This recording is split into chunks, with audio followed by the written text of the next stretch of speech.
welcome to RFG. And today we're going to talk about a lot of things. We're going to talk about especially Black Panther, but we're going to cover that at the end. I know that we're going to talk about some good the Cloverfield Paradox. We're going to go over that. So I'm going to hand it to Chuck. Go ahead, Chuck. All right. First off, we were going to try this new little segment called Box Office Betting. Basically, we're going to try to predict what the box office for the upcoming week is going to be. Are we not going to do that right now? Oh, no, we can do it. I was shaking my head because I know we're going to be god-awful at it. Yeah, we're going to be horrible at it. We're going to be horrible at it. Well, I mean, okay, so... But we'll try it. Okay, I'll just jump back into it. Okay, Sorry. So, I have over here on my phone, I got the results, or at least the expected results of Box Office Mojo for this weekend. And Black Panther, no doubt, is going to win the box office, so that's number one. Peter Rabbit is projected at number 2. Then 50 Shades Freed at number 3. Huh. Jumanji, Welcome to the Jungle is in at number 4, so that's still in the top 5 after being out, probably going on 2 months now, so that's impressive. And also kind of speaks to nothing great has come out, really. And then number 5 is the 1517 to Paris. Okay, so who wants to go first on predicting what's going to come? One thing we want to highlight is coming this week, so releasing on the 23rd, is Game Night and Annihilation. So I think those are the two, releases that'll jump into the top 5 at different spots, Yeah. But, yeah. Who wants to go first? I'll go. I'll go. Okay. Are we guessing the dollar amount too, or are we just guessing the order? Let's just guess the order, and then if all three of us agree and we think that's the right order, then we'll try guessing the numbers. Okay. I think Black Panther will still be at number 1. That's kind of like an easy pick right there. So again, number 1, I think it's going to be Black Panther. Number 2. What was number 3 this week? Number 3 this week was 50 Shades Freed. Okay, yeah. I think 50 Shades might leap the Peter Rabbit one. Granted, that is a kid's movie. Yeah. So more people definitely should be seeing that. Yeah. Over 50 Shades Freed. I don't feel right. All right, you know what? No, I'll leave Peter Rabbit at 2. Okay. You're going to put Peter Rabbit at 2 with the 2 new releases coming? I'm surprised that it's number 2 right now. Well, it is a kid's movie. Right. I mean, I get it's a kid's movie.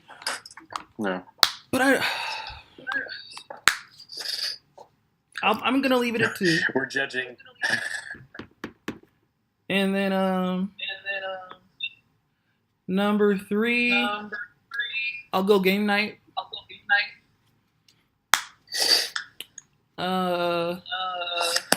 Number 4, I'll go Annihilation. How sad. Hey, it's just a guess. I know, I'm just messing. This is sad. And then number 5, I'll go Freed. And I only say that only because I really want Jumanji to fall out of the top 5. Yeah, I see. Yeah, You're going to have that out of the top 5 and 50 Shades Freed in it? Yeah. All right. Well, okay. So there's strong feelings for somebody in that movie. I have it down to 2 that I'm guessing that it could be. Not sure if it's The Rock or Kevin Hart. It's actually not like the actors in it. It's the fact that they did the movie, period. Yeah. And it doesn't feel right compared to the original, so I just don't like it. Oh, okay. So it's on like principle like that. Okay. Yeah. That's. I mean, it's made for a new audience. It's not made for I know. the old audience. I know. But no. I mean, I haven't even seen it yet, so. Neither have I. Well, a lot of people have because it's getting close to $1 billion. $1 billion. So, Yeah. a lot of people dig it. America goes crazy for The Rock and Kevin Hart. Why, I don't know. They do. Yeah. They like that matchup. They really do. I can go next. So for me, I got Black Panther staying at number 1. I don't think that's gonna get touched. You did a bold move at number 2 side, but I'm not gonna go with that. I think Game Night, a comedy, rated R comedy, is gonna go ahead. Yeah, wow, I can't talk. It's gonna go ahead and take number 2. Okay. Mm-hmm. Then I think. Now I'm trying to. Am I guessing with my gut or with my heart? Because I love sci-fi, so I want Annihilation to go number 3, but it might not. So I think I'm gonna stick with actually Peter Rabbit at number 3. Then I'm gonna go Annihilation at 4, and Samson. I'm gonna stick with 50 Shades. What'd you say? No, I said Samson. I saw that. Something coming. Well, I mean, you never know. Like the biblical and like Christian movies. Dude, they make bank. Jump there on. They like, do. Really Yeah. weak weeks though.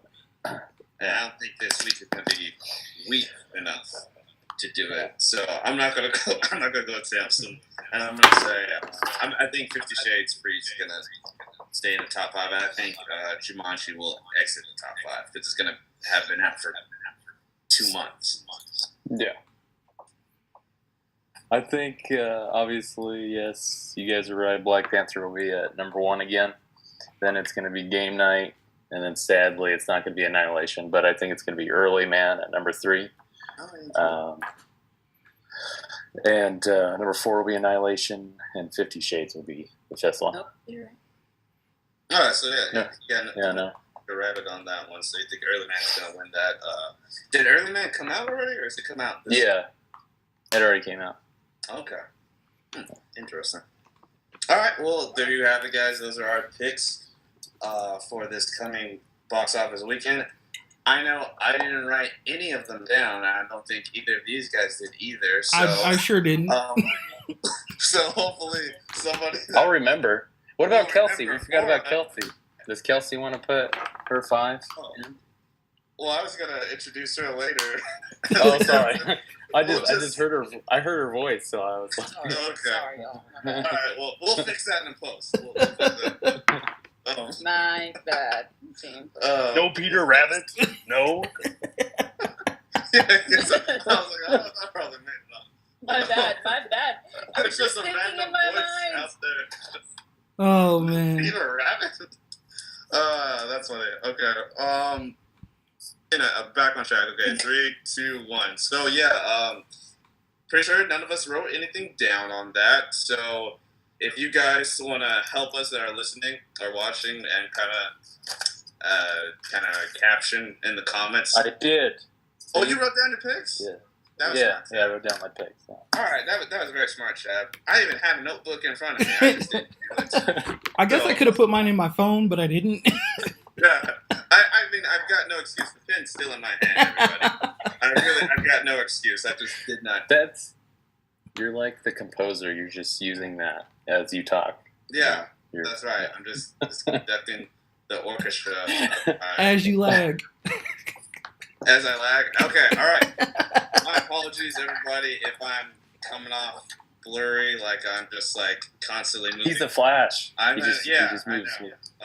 I'm going to I'm going to try better to stay disciplined and just keep my hands to myself and just like Be a regular person. be a regular person. Goodness. Wow. Okay. I was going to say something like, how when we were in school and ADHD ADHD wasn't really a thing yet, and they would just say you got ants in your pants, and they make you like stay super still. I'll be like one of those kids and just like stay super still. If you guys see me, or like you guys, I guess in the comments if you want to say something too, like stop moving, stupid. But if like you guys want to say like, hey, you're slow down, Flash, or something like that, if I forget, let me know. All right, I got you. All right. It feels like you're not moving that fast, but I don't know. It's like, Well, I'm creating blurs though. That kind of reminds me of the joke. You know, if there's a reverse Flash, shouldn't he be super slow? yeah, exactly. Yeah. I'm so slow that the images are. That's actual movement. Oh man. All right. Back on topic, folks. We're sorry. All right, yeah. Oh, This is why we call ourselves the Ramblers. We're gonna cut all that out. We just have no idea per se what we're talking about. Just know I look funny, I guess. But, anyways, we're gonna transition. Oh, did you have something to say, Chad? Kelsey's now thinking about the Godfather trilogy instead of listening to us. She's like, what the hell did I sign up for? Oh, goodness. That being said, we are going to transition to our next What we actually are here for. conversation. And that's just general news from not this week. I think as we continue, it'll be from the week. But since this is the first like full-on show, we're going to be touching on stuff from basically over the past month overall, really, give or take. So the first topic of conversation that we wanted to highlight for a bit was the Cloverfield Paradox release on Netflix. Say what you will about the actual movie. I mean, as I said before in our previous video, we only got 2, but like, so it's not like I say it all the time. But I'm a big sci-fi fan. And so you don't have to do a whole lot, and you definitely don't have to do it perfectly for me to still enjoy it. So I enjoyed the movie. But regardless of how you feel about it, you have to be excited and kind of give credit to Netflix for just changing the game, really. Like, again, and, obtaining, what was intended to be a theatrical release and making it an event by putting out the first trailer, Super Bowl on a commercial for the Super Bowl, and then putting it out 3 hours later. That's unprecedented. That's crazy. And so, I just felt like that's something we should talk about a little bit. Because that's just crazy, and but also very, very, very cool. Yeah. I think so that's my big take on it. I think as far as my take on it, I'm kind of like Chuck, where sci-fi movies, they really don't have to do much to impress me. Put somebody in space and have them talking a little bit, you got me hooked. So you're saying if we got like a Law and Order series in space, I would totally watch it. I would totally watch it. Well, I mean, like that. You're like, if you're trying to come up with like a boring sounding thing, Chad, I think you failed there. I think a Law and Order, right? Like a Law and Order in space. No, people, just if we're in a situation with like a bunch of like alien races and like traveling detectives. I'm in. Following space crimes, looking for space clues.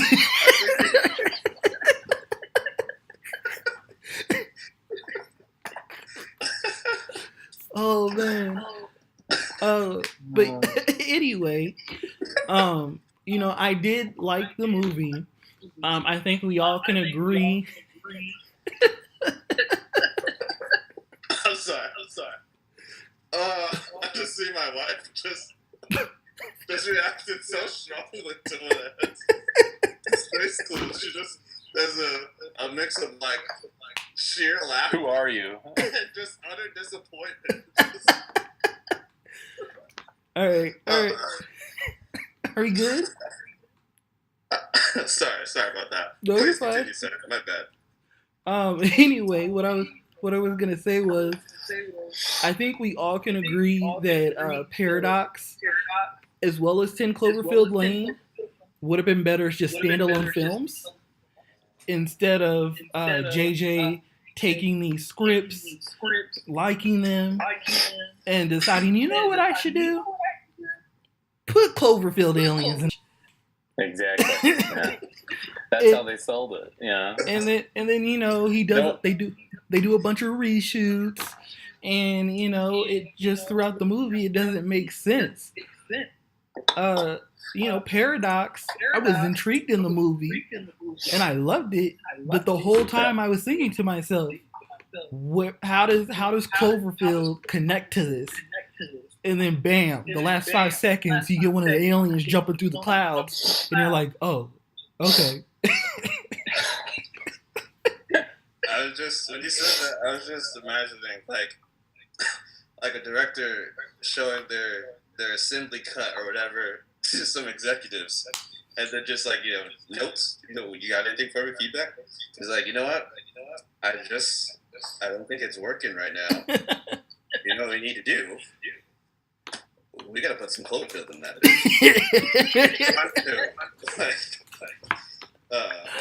Oh man.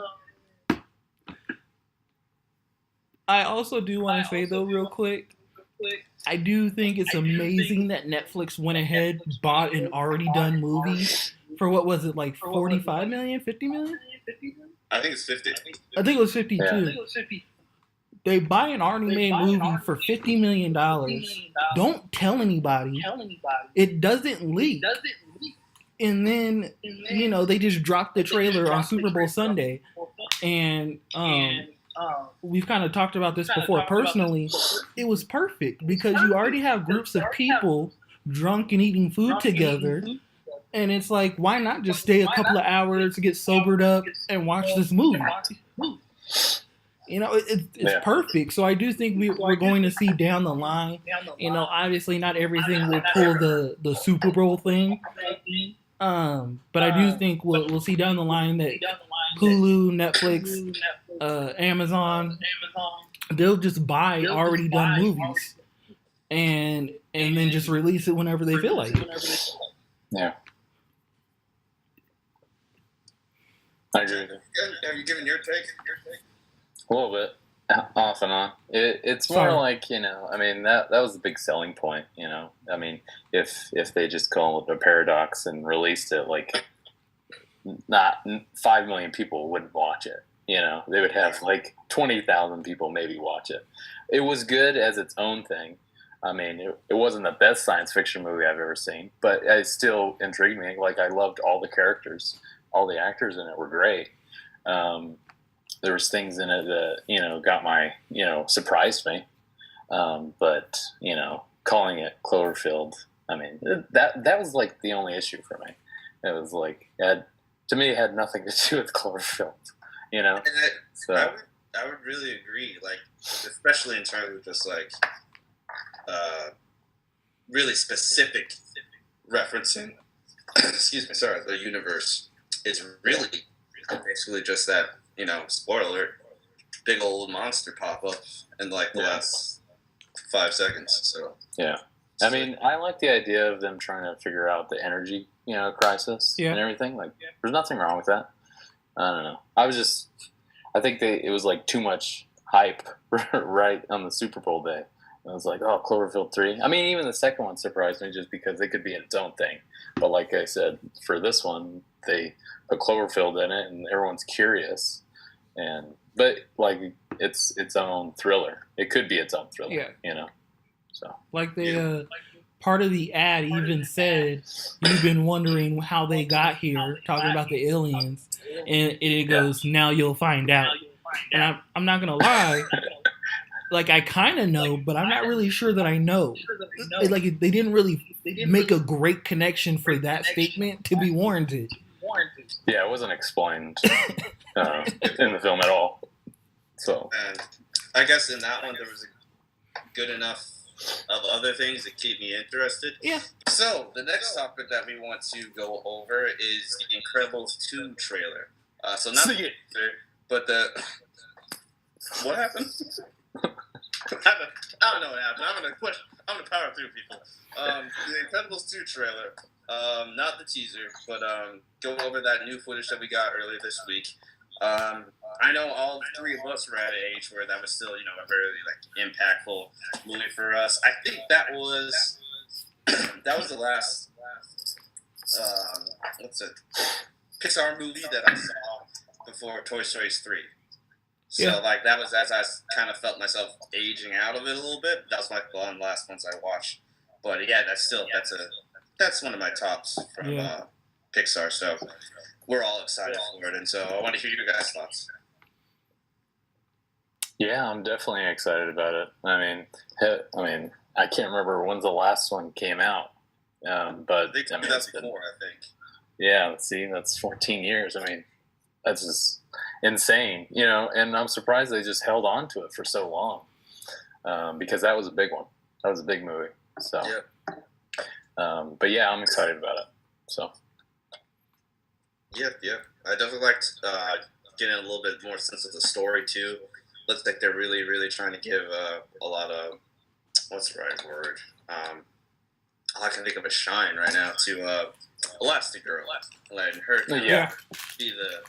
be the one that kind of ropes the family into the heroics again. Really, so that's pretty cool to change in the dynamic like that. Yep. What about you, Sai? Like you mentioned, it did come out for all of us in a time period where we were kind of still in that cartoon, feeling it. Right before we jumped into, we want a little bit more action, maybe, and less of that. So I'm still excited for it. Every year that they secretly announced it, because it got secretly announced for I think 4 or 5 years before we got anything official. All the fake. I was hyped. I wanted it. I wanted it now. I love the characters. Edna Modes and Guest. Yeah.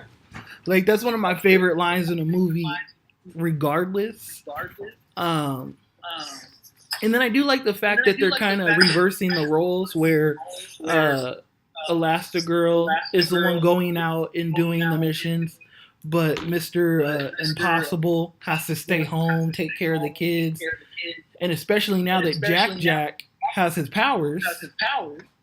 I am curious how that dynamic between Mr. Incredible and Jack's going to play out with Jack having all these different powers. He's going to have to learn how to deal with.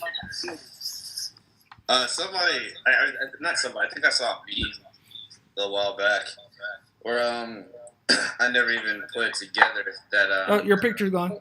Oh, okay. Oh, no, you're back.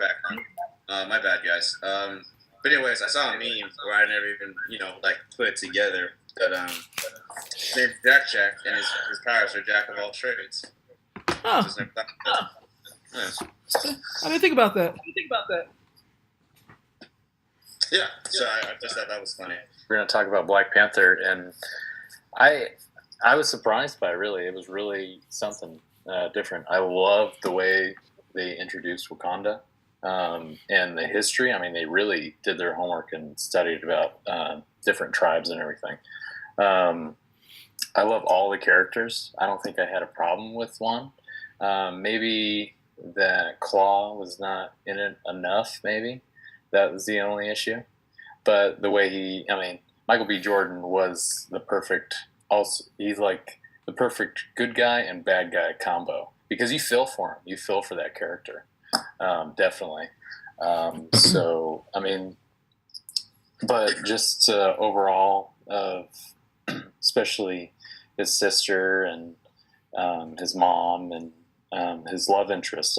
Those were some strong characters. And, Martin Freeman did an amazing job too. I was surprised actually how good he was, and I thought he was barely going to be in the film, really. So, but yeah, I thought it was great. On a scale of 1 to 10, what'd you give it? I gave it on IMDb. I gave it an 8. No, okay. Oh, that official went to IMDb and gave a score. Yeah. I know I said official, even though everybody can do it. I just yeah, anybody can do it. Yeah. I guess that just meant that you used a device to do it. I'm moving too much, aren't I? Am I lagging? Well, the big screen's not on you yet, so no. Oh, okay. Okay. Okay. So yeah, for my thoughts on the movie, first off, I think I want to touch on. I have some like notes here to like make sure I kind of like word myself as best as I can. All right, Mr. But yeah, Professional. the first thing I want to touch on, like it can't be lost, or like what's the best way to say it? I'm sorry, guys. You can't. Oh, why can't I think? Give me 1 second. I'm sorry, guys. Can't find my words. I guess the significance of how this movie is performing, like you can't just belittle it. Like this is a very, very big deal in a couple different ways. Like it's a big deal, and that just in the sake of representation. So like I touched on in our quick review, like there's going to be a whole generation of kids now, boys and girls, that get to see people that look like them act so heroically and just doing all kinds of crazy, amazing action and just acting and storytelling and knowing that not only the actors before them but the people behind the camera and making the calls on everything, they put it together too. So just the sheer representation, that's a huge factor going forward. And the other big thing is just how it, like I said, how it's performing. Like right now, I think I saw some estimates that the budget, at least just production budget, was assumed to be about $200 million. And this 4-day weekend total, we're gonna pass it. That's huge. Not only for like how much money that movie is earning right away, and meaning how much more profit's going to come to the studio from it, but it's a game changer. It sends a message to all the studios and all the executives running the studios now that okay, like you can totally make and market, really any sort of movie with a all black or majority black cast, and if it's good, people are going to see it. And not just droves and droves of black people who want to, see themselves and want to support it, but everybody will go see it, because it's not just our money that's, putting up the numbers it's doing. It's everybody wanting to go see a good story from a studio that they, come to trust. So it's really huge, and I just feel as someone that has some aspirations in that industry and everything. It really makes me energized and excited, because I feel like, I don't want to say floodgates, but I feel like just opportunities are just going to really start making themselves present and open and known for just not only actors, but people who are trying to develop the story. So writers, producers, directors. I really like what this movie means in those terms, and that means that I really believe people are going to start getting more chances to tell stories that happen to feature people that look more like me, and that's pretty great. Before we get too far ahead of ourselves, I know, Sai, you still want to give your first, well, not your first thoughts, but your first take as a little bit more in depth. I wanted to go ahead and introduce the first guest we're going to have. Yay! And that is none other than my wife, Kelsey. Kelsey. Hand over a little bit. Are you I'll scoot. I'll scoot. Hey. So yeah, everyone, this is my wife, Kelsey. I'm gonna back this up. Oh, okay. Are we in? There we go. There, Okay. we'll like half split it. There we Hi go. guys. Hey. Hello. So, she also saw Black Panther with me on, we saw it Thursday, right? Yeah, we saw it Thursday. Oh, you didn't And take it? we want to, given just how much focus and empowerment to women this movie gave, we thought it would be in our best interest and just, fun, first and foremost, to make sure we had a woman's perspective on the film. So she's going to be joining us today as we all, break down and start talking about Black Panther. Yeah. Nice. Sounds good. All right, so All right, yeah. How do we do this? Like pros and cons, or you guys just start talking? we generally just kind of go for it and just kind of we let the conversation kind of dictate the terms. Basically, what he's saying is this job takes no effort. Okay. We just go for it. The only thing we found out is, we probably should stay away from telling parents to beat their child. We kind of leave that off. That, and don't call potential listeners idiots or even insinuate that they act idiotically. Yeah. Those are our established no-nos so far. You guys have such low standards. It's kind of ridiculous how like low the bar is right now. Don't call people idiots and don't talk about beating other people's children. And that's it. That's it. Hey. It's a recipe for success. Hey, I doubt we'll get as far low as that Paul Logan dude who decided to go to Japan and record a dead body.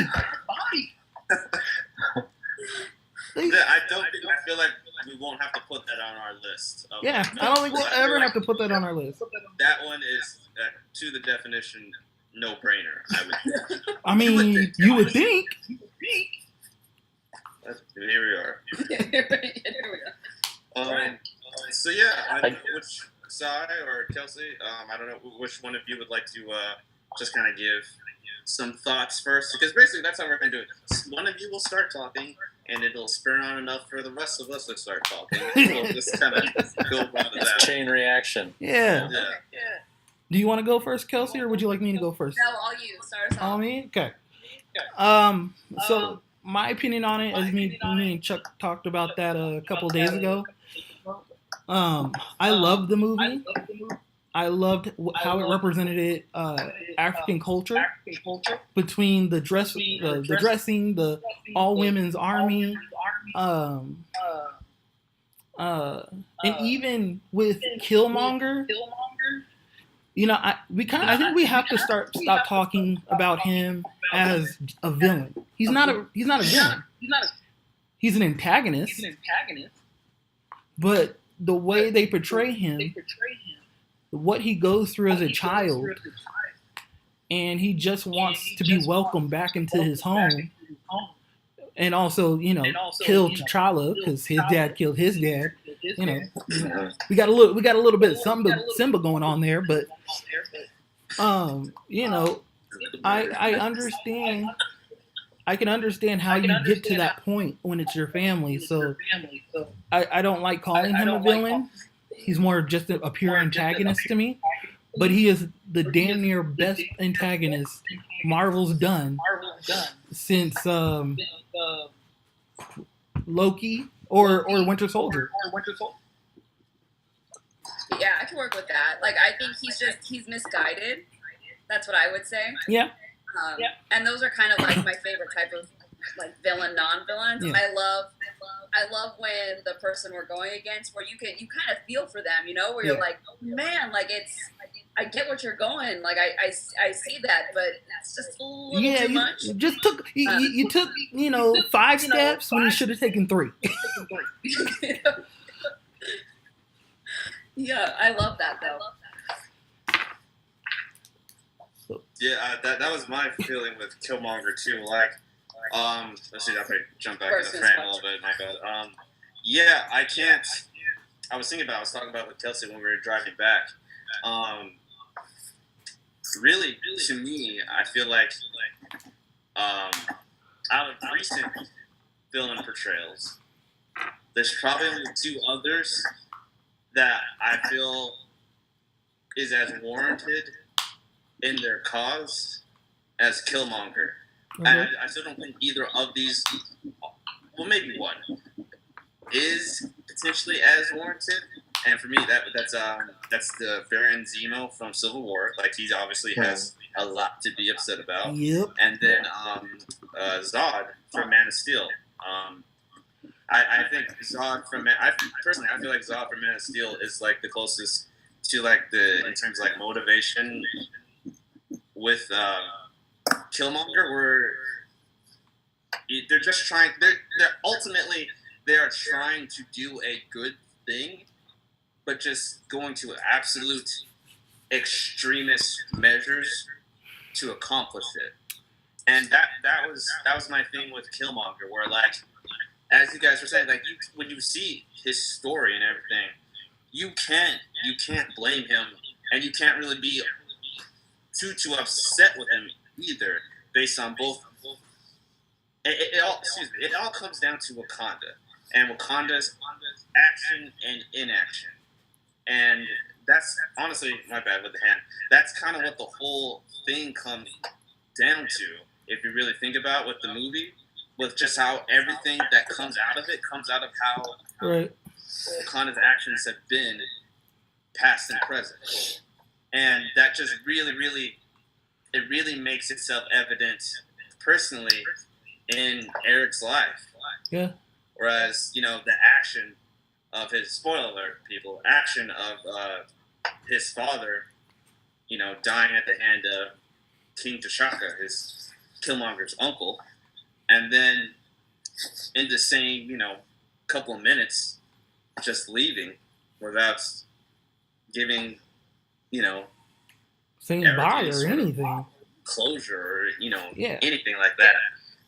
So you can't blame him. And then the other perspective of just like Wakanda in general being so isolationist. So here is Killmonger growing up with his father murdered, and at some point figures it out. It's by his uncle, who's the king of an advanced, probably richest, most powerful nation on the planet. And he's growing up in Oakland, California, and just as a young black man, there's just, as we all know, there's stuff that we have to face and go through and everything. And here he is in that situation, going through it, knowing that he's got blood over in another continent that could completely change not only his circumstances, but arguably everybody that looks like us. Yeah. Circumstances. And yet, again and again, over centuries, has chosen not to. So it's a completely warranted platform that he's on. It just obviously the rage has taken him way too far with it.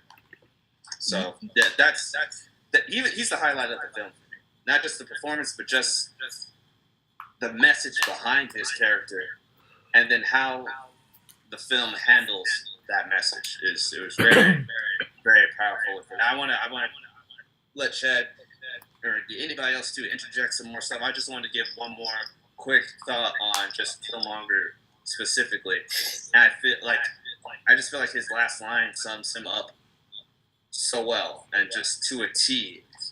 That line when they're overlooking that Wakandan, I don't know if it's a sunrise or a sunset, but sunset.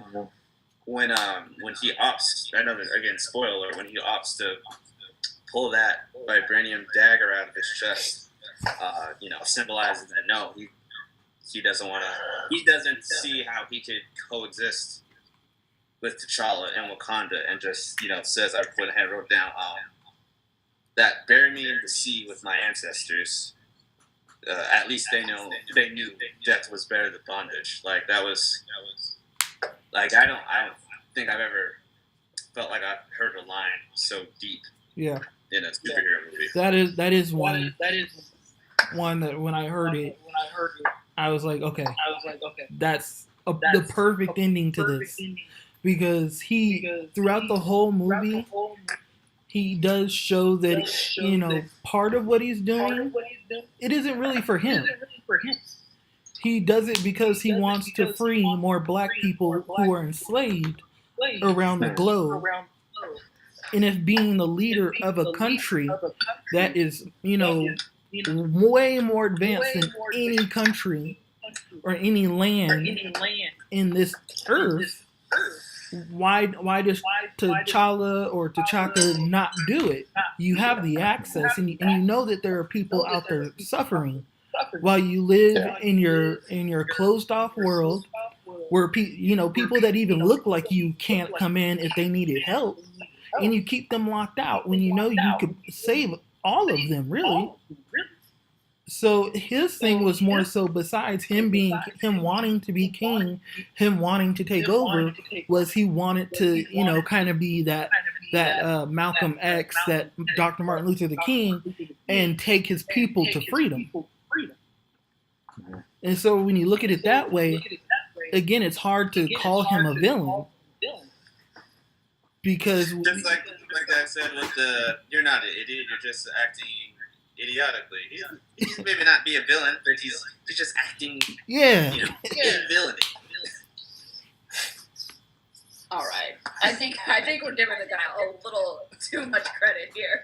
Like he still is very, very far across the line. Like it's way back there. Yeah, he crossed the line all the time. Well, we see how just the body count with his scar tattooing and everything. So he crossed the line way long ago.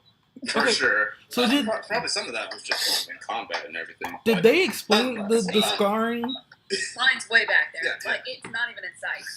It's gone. Okay, did they explain the scarring was about killing? Because it actually means something else. In a different African culture. So I wasn't sure. Did the movie explain that? In the context of the movie, he explained it as it was self-inflicted, and he explained how each scar was a kill. Okay. Yeah, it's a point system. Yeah. Okay, I missed that part. So that's how I think. That's probably how he was trying to connect with his roots to some degree. Gotcha. Just gonna pop back and forth into frame. My bad. Because there is a village in Africa where they self-inflict themselves like that, but then they cure it a certain way, and it becomes bumpy like his word, but it has nothing to do with kills. It's just them becoming a man. Right. So I wasn't sure if that's what it was correlating. I missed him stating that it was for kills. Yeah. Let me see. Did Chad go? Do you have any additional notes on Killmonger? Anything more that really stood out to you? Sorry, we took over. With the film in general? You guys pretty much. I mean, you feel for the guy. I mean, you feel for everybody, but at the same time, I mean, they made him the villain. Not just him, but I mean, Claw was the introduction to Killmonger. So, but yeah, I mean, just to get to know him was great, because you don't really get to know villains that well. That's true. Yeah, so it was good to get to know someone like that. But he's absolutely right. I mean, they have a technology that their people can strive farther. What's up? You definitely get the gist of what's going on with what his mission is to him. To get control of all that. Yeah, they did. They communicated so much with that character in the movie. Like it's really, I'd say, like for me, it's kind of remarkable in like twofold. It's like, yes, it's a great comic book movie. It's a great addition to the Marvel universe, but we also just got like just some really, really well done, I guess, kind of sci-fi social commentary at the same time. And so it's very impressive how well the two were blended together.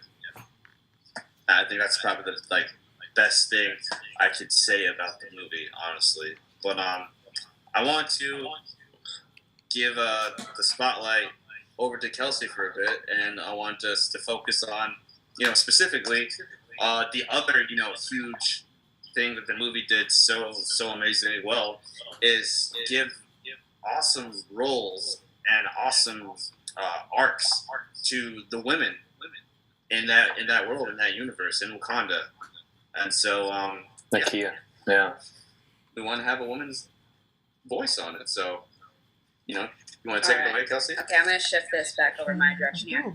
Okay, so yes, my favorite character actually ended up being, Okoye, is that how you pronounce her name? Yeah. Okay, I loved her. She's so fierce. And then I really like seeing her character arc too. I think she showed the most between her and like T'Challa actually, but the most growth character wise. Like I love that she's just obviously a very strong and competent warrior, and then that she kind of goes where she's just kind of blindly falling like she's a warrior first and foremost, and then by the end of the film she's a full on leader, which is really cool. And then I really enjoyed seeing just the women army, because I was telling Charles afterwards, I was like, I don't think I've ever actually seen that present, especially in a superhero like film, and it's not even really other than the Amazonians, like that's all I've seen. So that was super cool.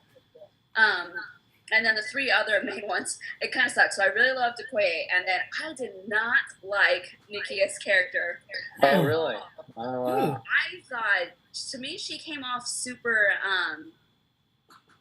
like a cross between self-righteous and whiny, just in certain terms. And I think when when she was coming off self-righteous and just like who she was, cross between especially the sister, Shuri, is that her name, right? Where she's just so sweet and innocent and obviously incredibly intelligent, but like just doesn't showcase it as much. And then she's just like, I'm a spy. Like I do people. I'm not like you guys. I'm a spy. Like that's basically all her character was. And to me, that was just like, all right, stop. You're a spy. Like I'm done. And so she was kind of a letdown. And then Shuri, that's it. She's, like I said, she's obviously incredibly intelligent and was just such a, she's so sweet and so innocent. It was just such a joy to watch her interact with her brother and everything. So that was super cool. And that was basically like the three main women. So yeah, I think she was just trying to find her own place, definitely. Like, just she didn't know. I mean, she knew she wanted to help people, but she just was trying to find a way, to have that power, or to have, especially where she's from, to get that help. But obviously she was against that as well, because that they never did that. They don't do that. They don't go out of their way to help other civilizations. So that's why they're striving so strong. So yeah, and it does make sense. I think just in compared to some of the other like super strong women characters, she just something about it. She irritated me a little bit. Where I was like, all right, I'm done with you. I see it. Yeah. I wanted to make a quick note real quick that also is pretty cool that just from the jump with the movie, like the first scene after the flashback is Nakia is a spy like trying to break up a human trafficking ring. So I just thought that was pretty cool. It's like a very real world problem that they drew attention to. So already kind of foreshadowing the fact that she's going to help kind of push T'Challa to realize it. Between her and Killmonger realizing, we need to do more in the world.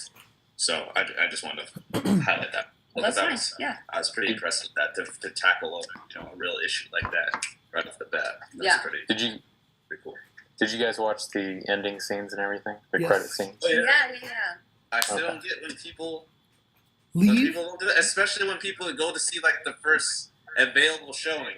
When they're going opening night, you imagine the people going opening night. At least the majority of them, they know by now. Yeah. But when we went at 8:15, and we still saw a decent amount of people. Just go. Yeah, I was just like, it's been 10 years, people. Like, yeah.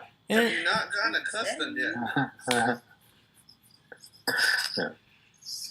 Okay, I know we're talking about this, but I actually kind of forgot what were the ending scenes. They all blur in my mind, so I forget what they're actually at the end. The second one was him showing. I think it was his youngest sister, right? Spoiler alert! Oh yeah! Spoiler alert! Spoiler alert! Are we gonna put that on the episode? Spoilers on I love the subtlety of that. I like the caw.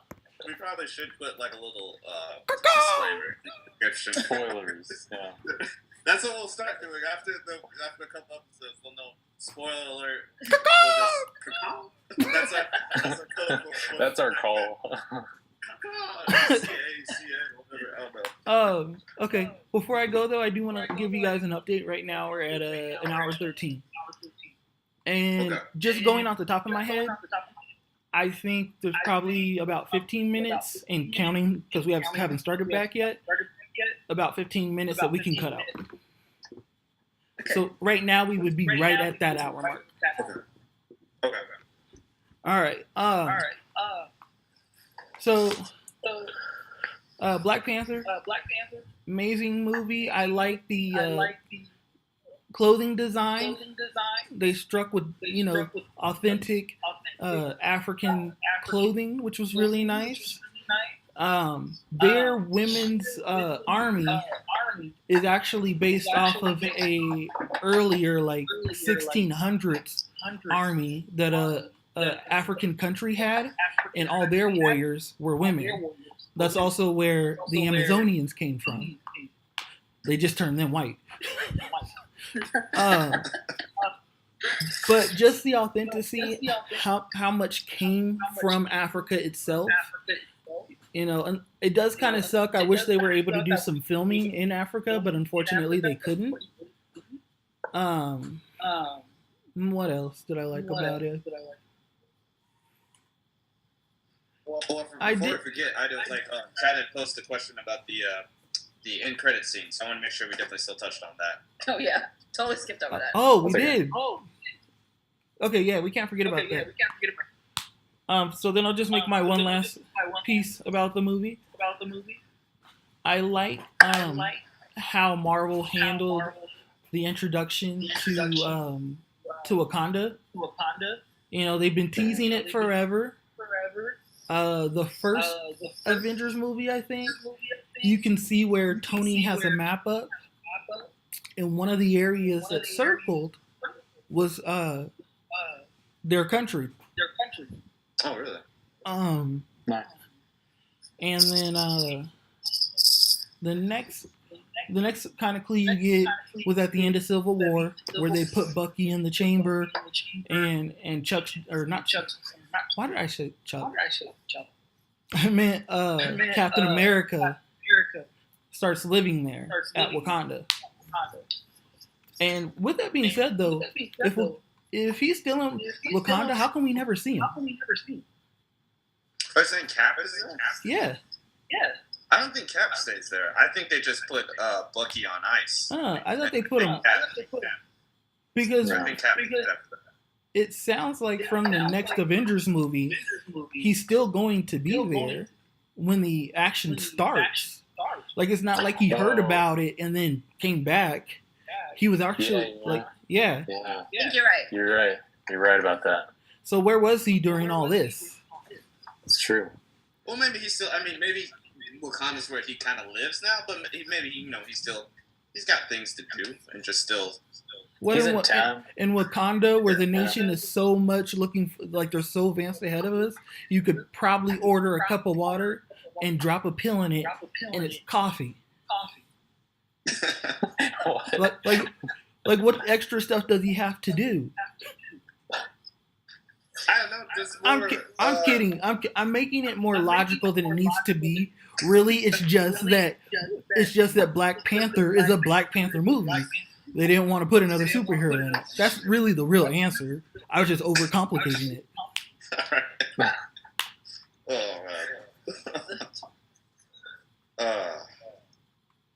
Let me see. Just so you guys know, that will happen sometimes, where something happens in a movie, in my real world brain, it doesn't make sense.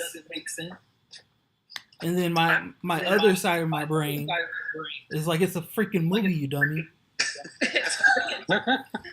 That's honestly how I felt about the scars all over Killmonger, though. Like, when he was explaining, I'm going to turn this back so I'm just not, talking in the background. He explains where he's like, one of these scars is per kill or whatever, and then he, takes off his, stuff for the... Yeah. And it's, pristine. Everything's spaced out perfectly, and it's, it's equal to, a shirt. It goes right around his collar and all over his back, and I'm like... There's no way that's self-inflicted. And it's that perfect. And that's the logical brain of mine. I'm like, there's no way. And then the other side is stop, Kells. It's just a movie. Well, here's the thing with that. Considering they based it on African culture, that's why my brain went to the men in the tribe do that to themselves, and they have someone help. That way, the design does look like that. Right. Well, that would have made sense. Right. So I'm like, that was my first thought. I'm like, it has to be this, and then to find out it's for kills, it's like, it doesn't look like it. Yeah. That's what I was thinking. I was like, I don't know what's going on here, but it looks cool, so I'm on board. Let me guess, it looks cool, and the guy that they did it to looks cool, so I'm okay. It looks like him. What are you talking about? She just gave you a dope ass compliment. I'm sorry, I missed. She just gave you one of. Oh, Michael B. Jordan. Yeah. Oh, that jacket he wore today. What's that? The jacket Michael B. Jordan wore today. Oh, at the All-Star game. Yeah. That jacket was pretty dope. I saw it on Instagram. What was it? Did I miss it? What was happening? I'm all confused. What's going on now? He just switched gears. He was just saying Michael B. Jordan had a nice jacket at the All-Star game today. Oh, okay. Right? So now we're talking. Yeah, because it had it wrote Killmonger on the back. Oh, okay. That's cool. So you didn't actually. I didn't see the back. You don't know. I didn't see the back. I was just going to say I have had I'm for this back seat. Oh, thanks. Now. I've had a surprising amount of different people, even some complete strangers, say they think I look like Michael B. Jordan. You know the one I get all the time, and I hate it. It's mainly because these people might be right, and I might actually look like this guy, but I don't want to look like him. I get all the time. Lil Wayne. Oh. Right? I don't want that. You don't want to do that. I don't want to be. I don't see that personally. I don't see that in you. But yeah, that make me annoyed. Right? Do I look like some dreaded up dude who sips lean and smokes weed all day? Face full of tattoos and right. everything. Yeah. Don't tell me that. You want to see my grill? Yeah, it just doesn't make sense. But I've heard it enough that I start to question myself. Maybe I do look like Lil Wayne. I start to question myself. And that's how my self-esteem issue started. Right? Oh my God, I gotta go back to my doctor. I know what started my depression. That's so funny. Go to a therapist. Anybody that people always say you look like? Me? Yeah. I don't know. There's a lot of people that. I mean, I'm white. You know. Yeah, I was gonna say light people all look the another same. White guy. You know. But they always say the Chad from. So from what's his face? Green, is his name Green, the comedian? I don't know. I'm not sure. Okay, never mind. I'm sorry. Never mind then. Yeah, never mind then. Go awful. Yeah. I don't know if there's a Chad Green. I'll look up. I'll try to see this. No, it's not Chad Green. It's I'll think of it in a second. I'll look it up. Okay. Oh man. Do you have something you were disappointed about for Black Panther? You can start there. Yeah. Let's do a little bit of... But let's. I don't want to forget to touch on the end scenes. Oh the yeah, end credit we scenes. keep going past that. Right. But yeah, I'll say it real quickly. So for me, I gave a score out of 5 on the our first thoughts thing, and the only I won't even call it a negative, but the only detraction I guess that I have is sorry guys. I just there wasn't anything special about the fight choreography to me. I mean, besides the initial fight, the challenge, I guess the 2 challenge fights. So the challenge fight with T'Challa and M'Baku, and then the challenge fight between, even more so, with T'Challa and Killmonger. That one was shot. Well, they were both shot really well, but I really dug the second one that where Killmonger ended up winning. But unfortunately, when he was actually suited up as Black Panther, I didn't feel like the way they shot the action sequences, or at least definitely the hand-to-hand fights. There wasn't anything that really like. I didn't have a wow moment in a fight, and that's how I always like think about or want to see hand-to-hand fights happen. Like I feel like if I don't see a moment where there's a move where I'm just like whoa or wow, I feel let down, and I can think of like I'm not really I won't be biased at all, but like between the way the Russo brothers shoot Civil War fight choreography and the way Zack Snyder shoots stuff, and particularly BVS and Man of Steel, but especially like the Batman warehouse fight, there are moments in those where I was just like, wow, like that's a dynamic sequence of movements that they were able to put together, and I didn't get like a feeling from that from good up Black Panther, unfortunately. In the movie's defense, he is so picky about like fight scenes and stuff too, though. Like he's right, where if there isn't like a unique move or something like that, he's like, nothing blew me away. Where I'm just like, look at they're fighting. I'll own that. He's super particular. I expect a lot from fight sequences. Me personally, that's like the most fun I have with action movies. So when something just doesn't, wow me, it's a bummer for me. Oh wow. That's what I keep thinking every time you say wow. Sorry. Yeah, that's actually what it is. Sorry, get distracted. My bad. I mean, the special effects, especially when the ritual starts happening, and everyone's on the wall standing and cheering. You can see that there's a duplicate of more people, like they're the same people. And so the special effects are a little off there. Like didn't take their time on that. But just that, and then the fight sequence. I didn't think the ending fight sequence was strong enough to me. That's how I felt too. I felt the same way for that. There was also parts with like the end fight sequence where it almost looked like cartoonish to me. Like the CGI wasn't. It was at a different level where it almost looks like cartoonish, especially when they were both like in their Panther like suits, Yeah. But I'm like, that doesn't. Something about that didn't fit quite right. But that's how I felt too about it. It was a little scary at the end. Yeah. Especially when they're falling. Yeah. Especially when they're falling, they look. I think that was the major thing for me. So. Definitely. Yeah, like the only fight scene that worked for me, and it's on the earlier podcast we did. I think it was like their very last one, where they're tangled up kind of and they're fighting, punching each other, but they're falling. That one looked really good. For the most part, that they were able to the suits to look okay. They didn't look great, but that was like a whole movie thing. But the way the fight was choreographed as they're fighting and how they recorded it, it looked great. Made me wish more of the fights looked like that, as opposed to how they did come out. Yeah. Okay. Interesting. Okay.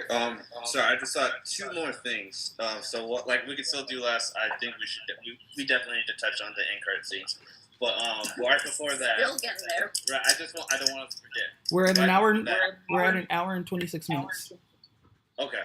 I wanted to touch on something that somebody that is a fan of the page that we have on Facebook that we were talking with through the comments and everything. He touched on something that he would like us to talk about in the movie, and that was he has a specific point where basically he was saying he kind of felt somewhat to the expense of action and to the expense of some focus on T'Challa. There was so much attention spent to world building and other characters' development. Mm-hmm. So I thought that was an interesting point that he made up, because that was one of his cons for the movie, where he felt, not that to say that T'Challa was underdeveloped, but just he would have liked to see a little bit more focus on them. And while he enjoyed what was going on with the stories of the other characters, he felt like that's kind of a trend that we're seeing more and more, especially with movies where they have to introduce a character and their whole world at the same time. which is like especially the case with like somebody like Black Panther, or Thor would be another example potentially like that. But they took Thor and put him on Earth for a good chunk of that first movie. But yeah, that was just something he thought like would be a cool topic for discussion, and just like kind of the more I think about it, the more that does happen, especially with these Marvel movies coming, where like you have to spend so much time, especially with like, I think Black Panther is a really good example of it, because some of these other characters are pretty heroic in their own right, that you have to you want to make sure everybody gets a taste and gets pleased with what the developments or how the development's coming. But then you might feel like, you know what, I would have liked some more moments with the hero. And I think that kind of happens when, spoiler alert, he initially loses the challenge to Killmonger, and then disappears for like 15 minutes, which I thought was a pretty bold choice to have the main character just not be seen or heard for a good bit. But yeah, what do you guys think about that? I thought that was a smart choice because, usually when a main character disappears, you're kind of like almost following that character sometimes, even when he disappears. So I kind of liked and everyone needed their moment to me.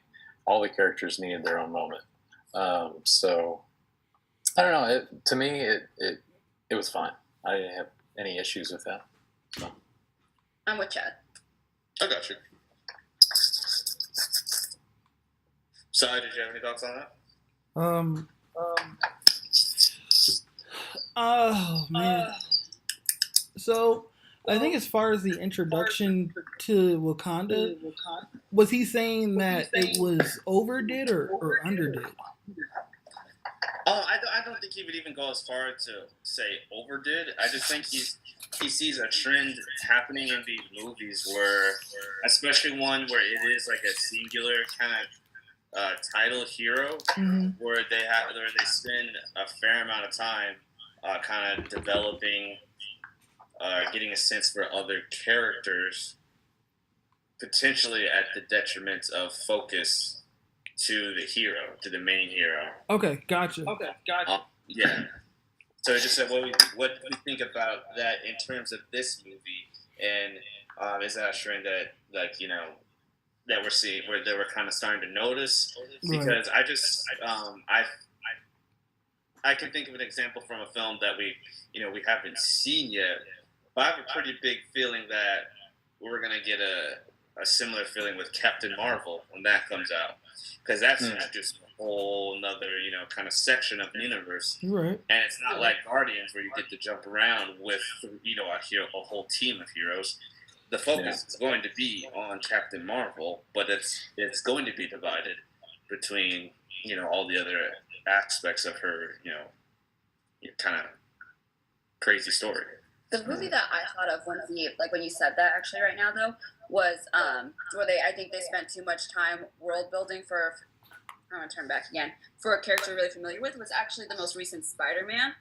I feel like that could have used more action than what it was, because I feel like we got a lot of world building, especially with adding Tony into the mix and things like that, where we've seen so many different like Spider-Mans, especially in like a relatively short amount of time. Like, I don't need a whole bunch of world building. Like, I know who the character is. Like, even if I don't know who he is from the comics, just from the like total of 5 movies before, I've got it. Yeah. I think that could be an example. But for a movie like this, I think like what you said, I think every character did need their moment here in order for it to actually make sense, and for me to actually like care about people when they are fighting and things like that. Because if I just don't care about anybody, I'm like, well, look, that's it, Yeah, but definitely. I'm gonna go back to you now. Speaking of Spider-Man, I mean, they in Spider-Man: Homecoming, they definitely, like, I loved how they, like they're taking these, these guys that become, the villains with Michael Keaton's character. I mean, you feel for that guy because, he's a blue collar guy trying to take care of his family. And then you see all these government people just come in and take all these jobs from his guys, But yeah, I mean, that's just another example of how I want to see villains, portrayed, because, I mean, they have an important story as well. Yeah, no, I agree with that. Oh fun fact on that. When we were watching that, when me and Kelsey went to watch that, basically all the legality aspect of them like acquisitioning stuff from like Michael Keaton's character's workshop or whatever. Kelsey said like it legally it can't go that way. Like it wouldn't happen. We're in the theater and like as soon as it happens, like it's like 7 minutes into the film and I'm like, nope, I'm out. Because I'm sitting here and I'm like, I don't buy that this guy's actually gonna suffer from this because there's no way hell something like that's gonna happen. And I think I liked especially for they're trying to like ground it real world base, you know, and I was like I'm like, oh, this is not a good start. But I don't. Not everybody thinks in a mind where people are just gonna like, oh, you can sue them. Oh, you can sue them. Oh, you're gonna get sued. It's just the product of school. So for most people are like, oh, that poor guy, like you did, like you feel for him, like the government's taking his jobs, and I'm over here like BS. So basically, I just suck. Is essentially what's going on. That was funny. Yeah. So we were. We're going over those end-credit scenes. The first of the two, or the mid-credit scene, was T'Challa, and I think it was. I don't think Nakia was at the podium with them, but I feel like a couple other characters are there, where he's just basically outlaying that, or kind of following up with the very last scene in the movie. That they're gonna start having a bigger, or not just a bigger, an actual presence in the world, and trying to do more to help people that are less fortunate. So I thought that was a really nice touch, and just a nice little addition to the note they were leaving the film on. Yeah. Which this is kind of unrelated, but the only kind of plot hole I kind of felt in the movie is that. When T'Challa asks Mbaku to like kind of watch out for his mom, like we never see her again. Like she doesn't show up. I guess they don't really do much of a resolution, I guess, in Wakanda afterwards, but they kind of do enough that it would have been nice to see, mom back around. But watch out for my mom. Stays in the mountains, I guess. And also. To add on to that scene, I like the idea of the little kid who was standing next to T'Challa when he brings the car over, and you could just see the smile on the kid's face, and he's super happy. And they both walk over, and the little kid goes, "Does that belong to you?" And T'Challa goes, "Yeah." And just the kid's excitement is kind of like, how we feel about watching it. Finally seeing somebody that looks like you, on the big screen. But in this case, he's looking at somebody that doesn't look, that does look like him. He has money and he rules his own country and he's fair about it. Like that, I think that's great to show. Yeah, definitely. That looks good. Also, I'm pretty sure that kid that interacts with T'Challa at the end, I'm pretty sure that's the same kid that plays, is the youngest version of, I can't remember his name, but the main character in Moonlight, I'm pretty sure. Yes. Yeah, I was. Yeah, I can't remember the name of the character from Moonlight right now, but I'm pretty sure that's the actor. He's in the Shy as well. Oh, is okay. He? Yeah. He does really. He's good. Yeah, he does good. He's great in that movie, so I'm glad he's getting a lot of work. Yeah. Okay, so last credit scene that we want to talk about, and if you can notice, audience, it's getting later, so we're a little bit tired. So we apologize for that. But that end credit scene is definitely more set up for the looming Infinity War. But at the same time, I'm glad that it still stayed grounded. I thought maybe it could have been like completely unrelated to the movie. You know what I mean? It could have just like potentially showed Thanos' ship like getting closer or something like that. So that's cool that they kept it pretty laid back with just us seeing Bucky's out. He's not on ice anymore. He's out rocking like the loincloth look. Long hair, just long hair chilling. don't curl. Yeah. So that was cool because I guess it's looking like he's got his mind right. Yeah. I like that comment she makes. So you brought me another white boy to fix. Yeah. Yeah. She's That's hilarious. funny. Yeah, sure, it was pretty funny. Like I like that, especially that scene where she tells him to kick the suit or whatever. And, yeah. It's like, okay, try it again. And he's like, why are you recording this? Oh, just for research purposes. Oh, research. That was good. Yeah. That was hilarious. Legs. She was upset about the sandals. Yeah. Yeah, she's cool. I hope she definitely everybody. Yeah. Basically everybody in that movie. Yeah. I think still get a lot of moments going forward. Yeah. I'd love to see still like Shuri and Okoye at a minimum have some sort of presence in Infinity War. I saw like someone kind of took a screenshot of the Infinity War teaser, and you can see like in the scene where like basically they're getting ready for battle out on the field basically, and M'Baku is like one person away from T'Challa. So I was like, oh okay, he's in the battle. That's cool. I want to see Shuri pair up with like Tony, and then just the whole like tech and like what everything can do, because she's obviously incredibly smart. So I want to see Tony's interaction with her, just like, who the hell is this kid, and like kind of do that, and then just with all the amazing stuff that obviously comes with vibranium. Apparently, like it's just like the most like useful unlimited power source stuff in the world. So I want to see some type of interaction there, even if she's not like obviously like running into battle. I want to see. So it just could be a fun dynamic, we did kind of actually talk about that on the Facebook page. Did you? Whether you would want to see, you did it a little bit differently. So obviously, it's coming to an end when it comes to Tony. Like as much as I want him to play Iron Man forever, he probably won't. There's a couple of different character versions of Iron Man that they can go with. One of them is called her name's Riri Williams, and she basically took a junker suit that Tony made, rebuilt it for her, and then started becoming a hero, and she called herself Ironheart. Interesting. Huh?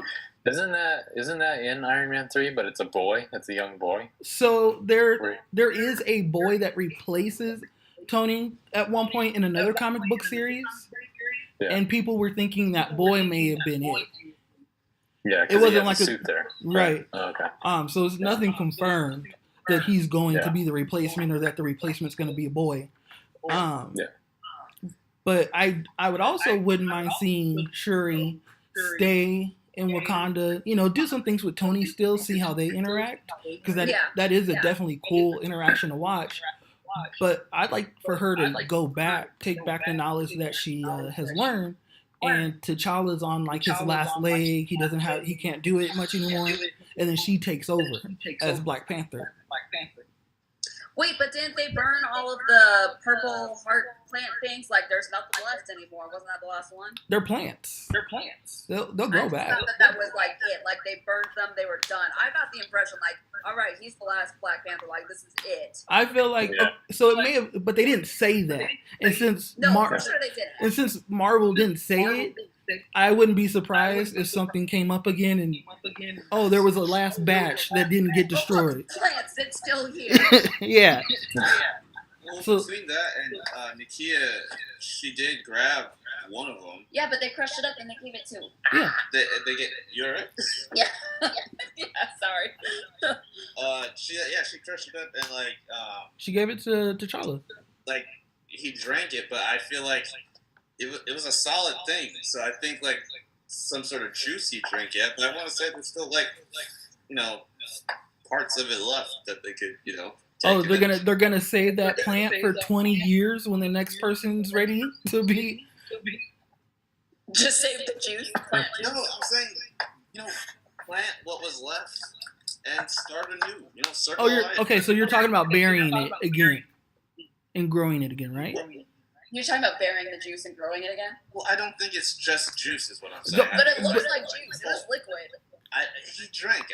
So you're talking about they would plant the shell that was left over and then grow more.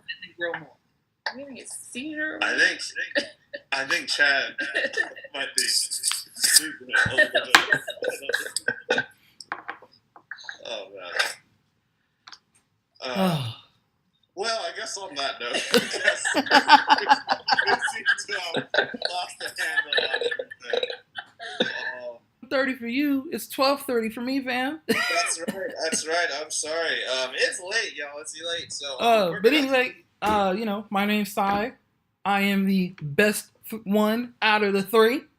No, I'm kidding. I'm not trying to get us broken up already. Break up 2 episodes in. So, I'm just joking. Really, I am. But as far as social media is concerned, you cannot find me on Facebook. If you try to request me, I probably won't reply back. But you can find me. This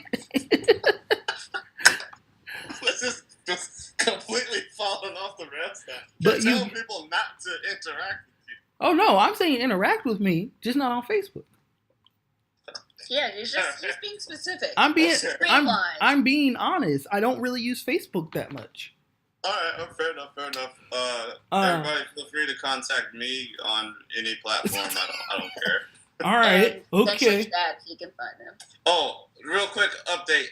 Chad's computer died, and that's why he disappeared. He wasn't just over it. Gotcha. Anything like that. So, he's still a part of the team. So yeah, no, we didn't just drop somebody in the middle of the the thing. Kind of like Destiny's Child dropped a member while they were on tour and didn't even want to buy her a plane ticket to go back where she was supposed to go. Huh? I didn't realize all these details. Yeah, like there were Destiny's Child. They went through some stuff. Yeah, they definitely did. That's ruthless. Don't even want to pay for your ticket. Right? No. Get back home. Beyonce, like I forget which member it was, but obviously it wasn't Beyonce. Beyonce looked at her because she came up. She was like, "How am I supposed to get home? Why couldn't you guys do this earlier when we were at the airport?" And Beyonce goes, "I don't know. I mean, you can go catch a bus." And then just straight face, no other emotion. Beyonce was ruthless.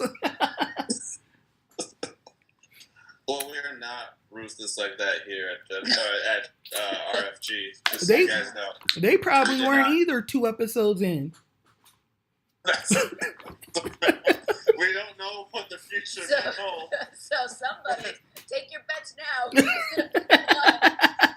Yeah, if you guys want to put in the comment section who you think's gonna Judas us, go ahead and do that now. Oh my goodness! All right. That's it. Yeah. Thank you so much for. Thank you, San Diego. What's that? I said thank you, San Diego. If you made it to this point, everybody, I'm gonna give you a round of applause. We're sticking through the mayhem towards the end here.